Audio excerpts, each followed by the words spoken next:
It is a delight to see you here in our studio at Bloomberg headquarters. As George Burns said, it's great to be here. At my age, it's great to be anywhere. The human in me wants to get up and give you a hug, but the journalist in me is going to hold off. You're back seeing clients already. What's that like?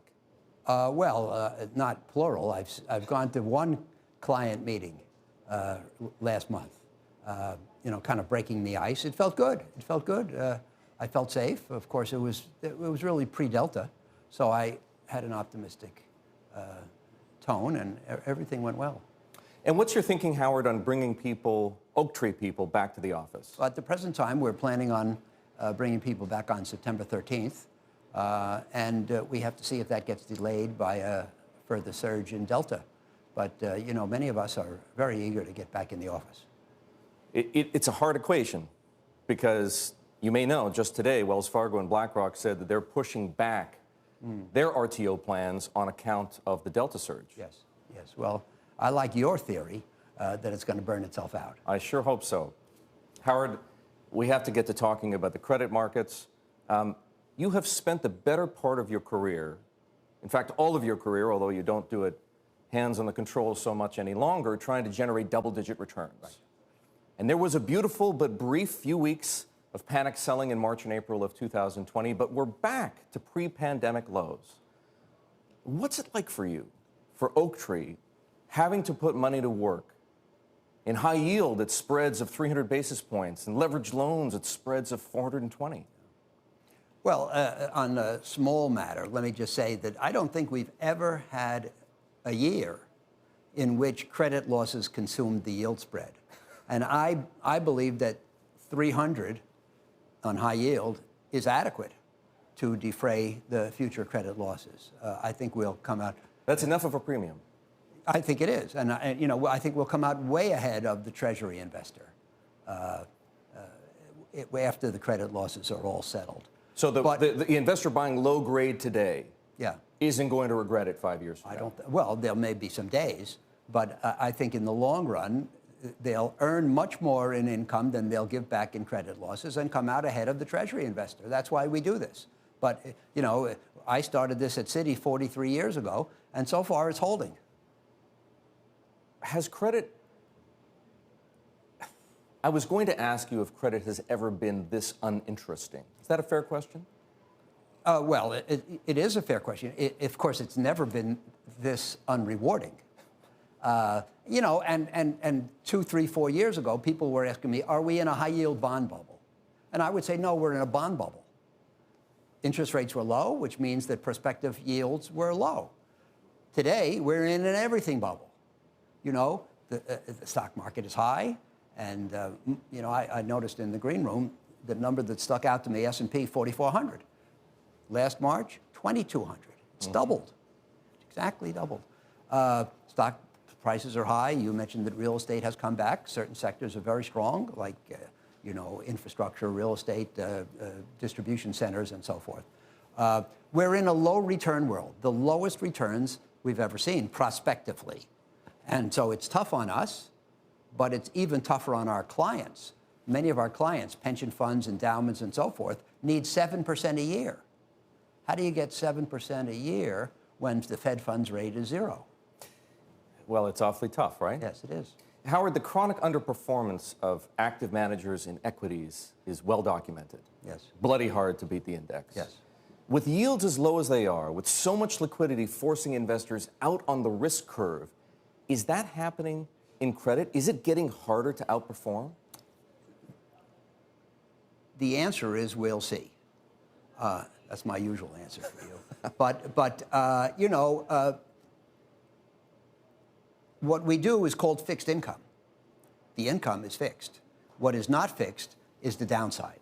So the real question at the end of the day is, who was able to access those promised yields without taking on inordinate credit risk? So, 5 years from now, we'll look back and see who had low default rates and who had high default rates. And I think we can still add value if we can continue to have default rates that are below the norm as we have. Well, since we're talking about defaults, I'm hoping we can pull up a chart to help illustrate that. There are presently only about 100 high-yield issuers with bonds trading at distressed prices. It's not quite a record low, but it's awfully close. And I take it, based on what you said about spreads, that you don't see any reason that's going to change anytime soon. No, I don't see it. They always come along, but we never know to expect them.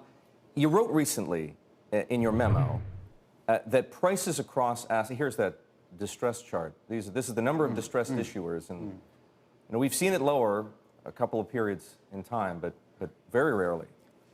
You wrote recently that prices across asset classes are fair relative to interest rates, i.e. not irrational. Right. And Oaktree's posture was neither aggressive nor defensive, i.e. normal. Yes. Where does that put us, and I'm going to hope we can bring up another chart here, Howard, where does that put us on the famous Howard Marks chart of market cycles? This is very unusual, Eric. Normally, stock prices go up. Here we are. Right. Okay. Well, that's really the market cycle with the psychological cycle superimposed on it. That's right. But there's something else that's important, which is the economic cycle. Usually, the economic cycle and the stock market cycle coincide. Not exactly. There are leads and lags, but they move fairly together, and the high in the stock market is pretty close to the high in the economy, and then the economy turns down and the market does, or sometimes the market anticipates it and the economy does. Today, we have high stock prices by anybody's measure, not irrationally high relative to interest rates, but certainly high, and we're early in the economic cycle. That's unusual. So you could say, well, this is bad because the economy is still just the recovery is nascent and stock prices are already high. But you could say, well, yes, stock prices are high, but we have a lot of economic growth to come. It all depends on how you look at it. Part of the reason stock prices are high, and of course interest rates are low, is because of central bank monetary policy.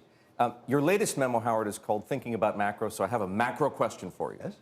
William McChesney Martin famously said it was the Fed's job to take the punch bowl away just as the party gets going. Right. If you were Jay Powell, the Fed chairman, would you be taking the punch bowl away now before the party gets out of control? You know, the most emphatic thing I want to say is that I am not Jay Powell. I wouldn't know how to do his job. I don't want his job. I don't claim to know better. I would lean toward leaving the markets alone. I talk in the memo about naturally occurring interest rates. In other words, non-interventionist. Yes, but, so you might say, well, then you leave the punch bowl. No, they have delivered the punch bowl in their activist role. And so I would like to see the punch bowl removed somewhat so that interest rates are what the economy and the participants want them to be, not what the Fed wants them to be.